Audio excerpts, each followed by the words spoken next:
Good morning. So, I'm going to try to work and do this video. I have a tendency to just stop and talk to you like I am right now. The topic is hoof oil. So, when do you put hoof oil on, and what hoof oil have you chosen to use, and why? Is it just what was sitting at the counter at checkout at the local saddlery, or were you recommended a certain hoof oil from your farrier or from a friend, or you just see that, you know, all the show kids are using the same hoof oil, so it must be the best one? What inspired you to buy the hoof oil that you bought? And my other question is, when do you apply it? Do you wait until your horse comes in for the night and you scrape all the mud off their wet hooves and try to make sure that it has a chance to actually penetrate the hoof, because it has to get through a layer of dirt or mud or even a wet foot? Or do you put it on before you put the horses outside, before they go into the conditions that are going to be most damaging to the hoof? Do you put them out, you know, kind of in a protective way? Is your hoof oil, you know, how like, what are the ingredients? What does it claim it does for your horse's hoof? So that's kind of my question.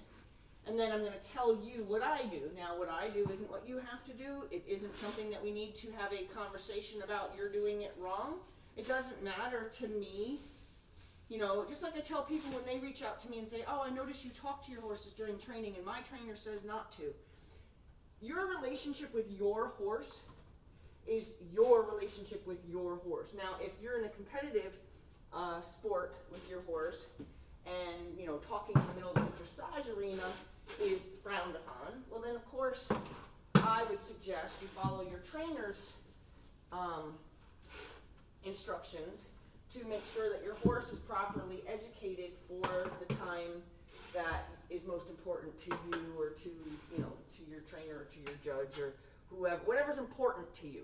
However, if you just have a horse because you love your horse and you don't really have, your training isn't really necessarily being done for some competitive field where a judge would you know, mark you for speaking, then by all means, I highly recommend using your voice, because a couple reasons. One, I start a lot of young horses. Okay, so I'm the first one on their back. I'm the first one to speak from above them.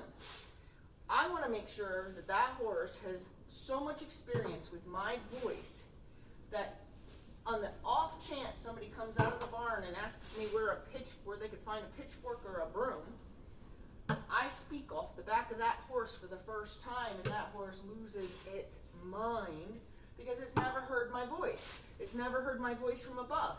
So I talk the entire time I work with my horses.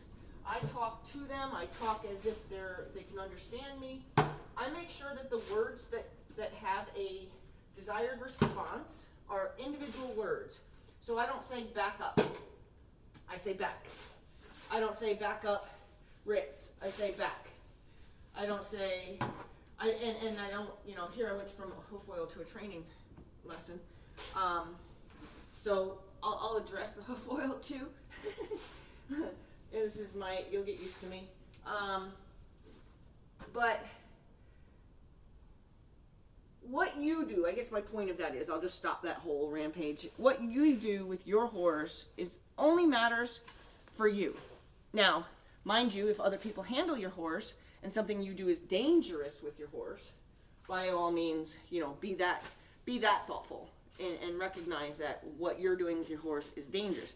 But as far as like hoof oil and talking during training and stuff like that, it's your relationship with your horse, not theirs. So don't let people tell you what you should or shouldn't do with your horse when it comes to things like that. If people are concerned about your safety, then they can come up with a really good argument that what you're doing with your horse poses a safety issue for you or others that have to handle your horse, then by all means, I highly highly recommend at least listening to the argument. And if you find it to not be a valid argument, well then that, then the decision can be made from there. So, with that being said, let's go back to hoof oil. I strongly believe in hoof oil, and I use a hoof oil that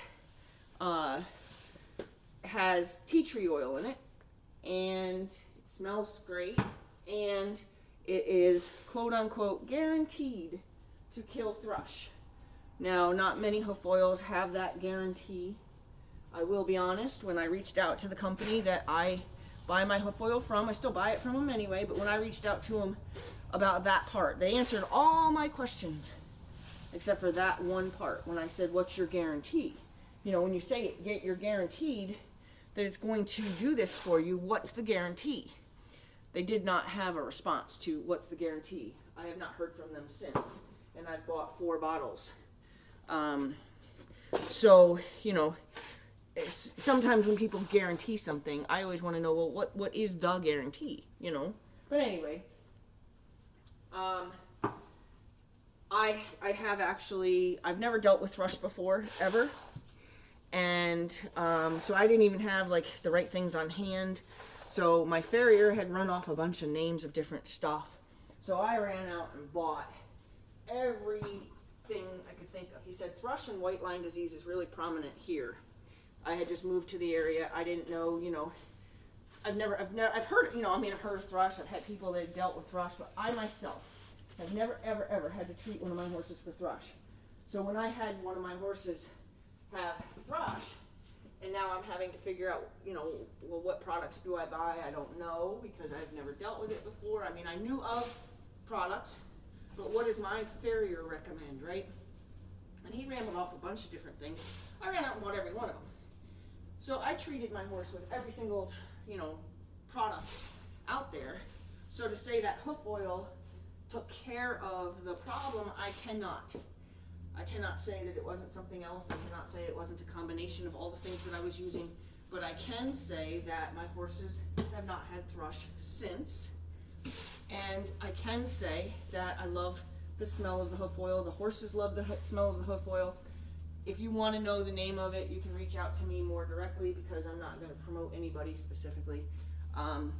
Only because I can't say that is what's...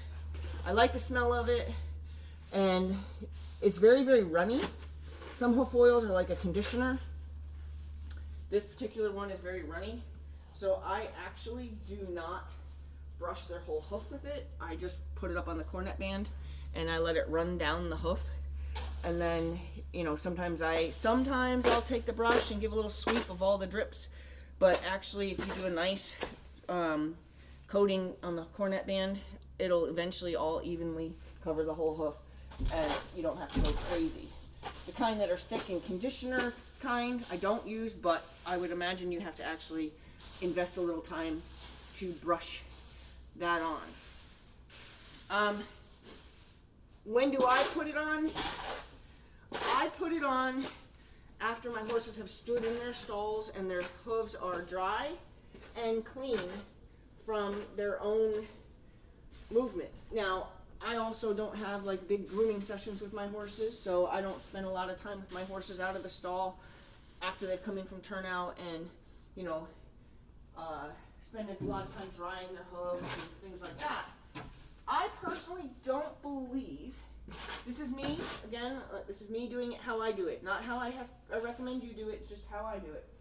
I don't believe putting hoof oil on and then putting them in the stall with kiln drying shavings is going to be as productive or as effective as putting hoof oil on and then putting your horses in the conditions to which the hoof oil is most valuable.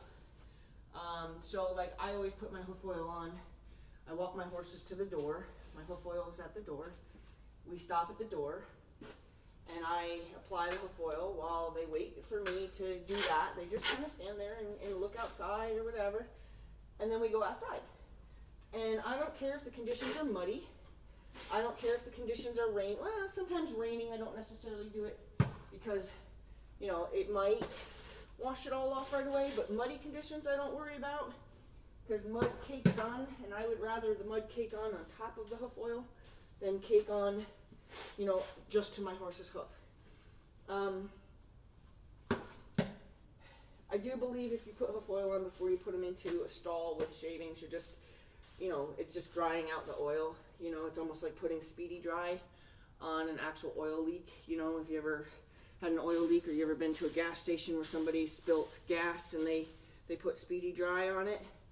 I think of shavings as being kind of a Speedy Dry.